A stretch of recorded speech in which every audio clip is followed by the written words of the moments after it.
Right, let's go straight to Manchester. We are expecting to hear from the Mayor of Greater Manchester, Andy Burnham, in a moment. He's holding a news conference after Greater Manchester Police was placed under special measures.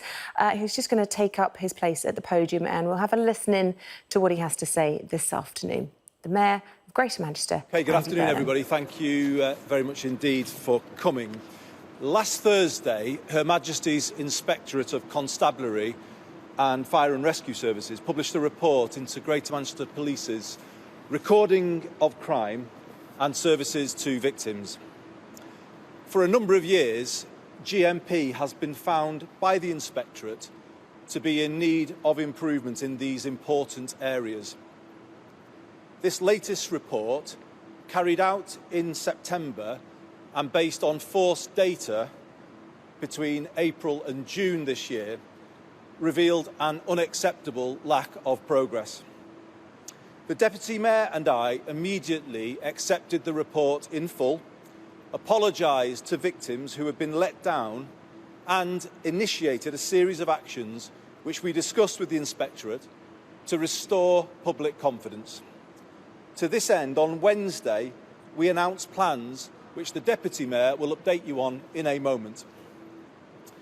I know the Prime Minister has been in Greater Manchester today, and I am grateful to him for his offer to work with me on this. I can assure him that work has been underway all week, and I can announce a further step today. I have agreed with the Chief Constable Ian Hopkins that he will stand down with immediate effect from his duties as Chief Constable of Greater Manchester Police. Before I turn to the reason why, it is important that it is first recognised that Ian has led GMP through one of the most difficult periods in its history. Since 2010, the force has had to contend with budget reductions of over £200 million and the loss of over 2,000 police officers, while simultaneously dealing with new and complex threats. The attack on the Manchester arena was the greatest of those, and without doubt, our darkest hour. But Ian's exceptional leadership through the difficult days and months that followed was a personal support to me and hugely reassuring for our communities. Subsequently, he brought one of the biggest and most challenging investigations in the force's history to a successful conviction, whilst personally ensuring that the families of the victims received proper care and support at all times. In other important areas, however, the organisation has not made the progress needed. It is an important principle of policing in this country that it is operationally independent from political interference. I do not run Greater Manchester Police on a day-to-day basis. Instead, it is my job to hold the Chief Constable to account and by extension the force for the services provided to our residents. At times, this essential task has been made too difficult by an overly defensive culture within GMP. This needs to change if GMP is to develop the open learning culture that will allow the failures identified by HMIC to be properly addressed. Improvements are now overdue. So both I and the Deputy Mayor, whilst paying tribute today to Ian's 12 years of service to Greater Manchester Police, have concluded that now is the time for new leadership and a new era in our police force. As an interim measure, I have asked Deputy Chief Constable Ian Pilling to lead GMP and to assume the operational duties of the Chief Constable. I am grateful to Ian for stepping up and for the work he has already set in train to respond to the HMIC report. We will commence a full recruitment process for Ian's successor early in the new year, so we can begin that new era for Greater Manchester Police, Ian Hopkins' successor.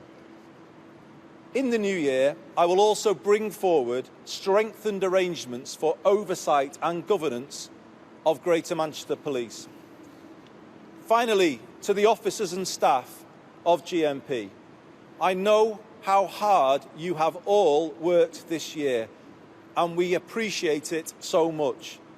And I will work with you, together with the Deputy Mayor, in the new year to get things fully back on track. To the residents of Greater Manchester, the Deputy Mayor and I have acted quickly on the evidence we had, and the steps we are taking will enable you to have full confidence in your police force. Now I'll hand over to the Deputy Mayor. Thank you, Andy. Good evening, everybody.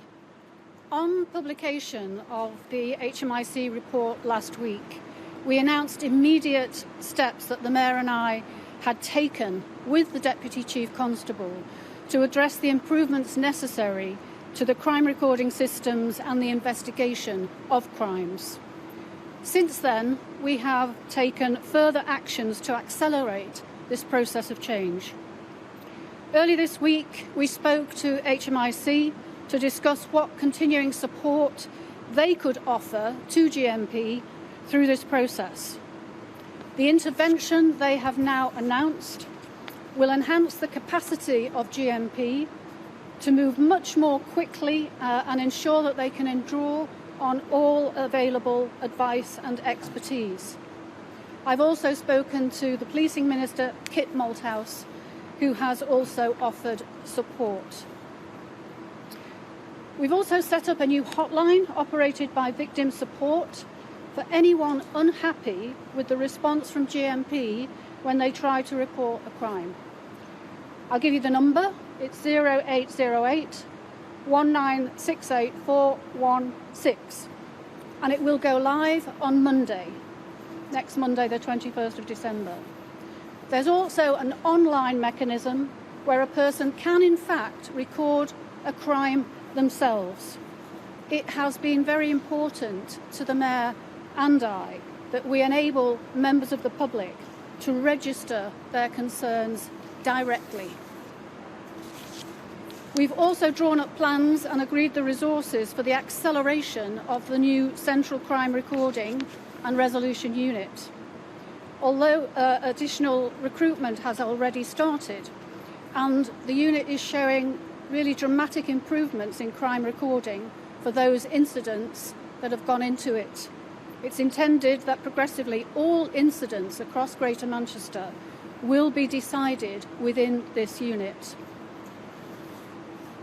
The Deputy Chief Constable has also established a Gold Command Group to drive the implementation of the changes, and embedded within that group will be a member of our police and crime team and a member of the Combined Authorities internal audit team to support that activity.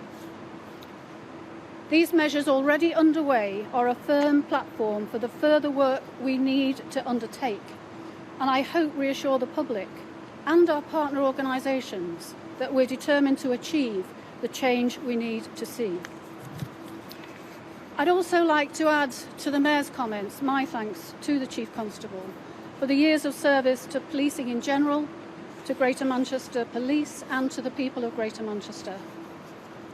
I know him to be a man of principle, a man of great commitment, passionate commitment indeed, to public service. During his tenure here, he's been instrumental in helping us to bring justice to victims of child sexual exploitation with the publication of the Augusta Report and the continuing investigations through Operation Green Jacket. At national level, he has pioneered approaches to improving the diversity of police services and made a significant impact on the black, minority ethnic and female representation in Greater Manchester Police, and I wish him well for the future. I also want today to speak directly to all the officers, community support officers and police staff within Greater Manchester Police.